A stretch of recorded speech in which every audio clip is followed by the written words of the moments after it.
I'm doing something that my friend Matt Scott would really, really hate. And I thought I would put it on camera in case the off chance that he ever sees this video. So, oh shoot. Just pulled out my grounding wire. I'll explain that in another video. So I've decided to purify the zone with a little frankincense and myrrh. So I got my hot stone cooking right there. We're gonna go in. We're gonna purify the space. You know what I'm saying, Matt? So what I usually do, I got these at Rebecca's Apothecary in Boulder.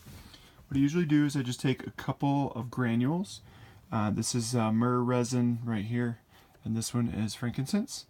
And I'll just drop them all in together, right on top to the middle of the hot stone. And then you pretty much have to leave the room for a minute because it's really intense, and you're probably not supposed to breathe it. It's kind of hard to do this all at the same time. So, just going to drop them right on top. And then once the hot stone, little piece of charcoal, starts moving in, what's blowing it?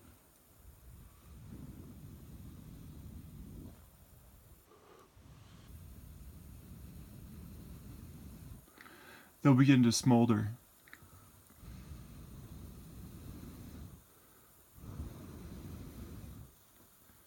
There we go. Oh my gosh, it smells so good. It's putting off a little bit.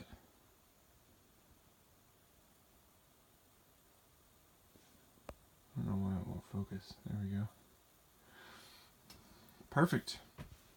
So, now I'm going to set it on the ground for maximum coverage. And I'm just going to get out of here. Close all the windows. Basically, I'm going to hotbox it with this thing going and let it do its thing. So, you know, and don't quote me on this. It's been a minute since I looked it up. But my understanding is that myrrh has a lot of valuable properties besides the fact that it smells great. I believe that they used to use it, like in Egyptian pyramids, they used to use it in the like the places down in the basement where they kept all the, I'm totally blanking out, where they kept all the mummies and shit. It was damp and musty, and so they would burn myrrh, basically to purify the air. And I started digging into it, and myrrh resin seeps out of a tree, and it has all kinds of antimicrobial properties. So that's super cool.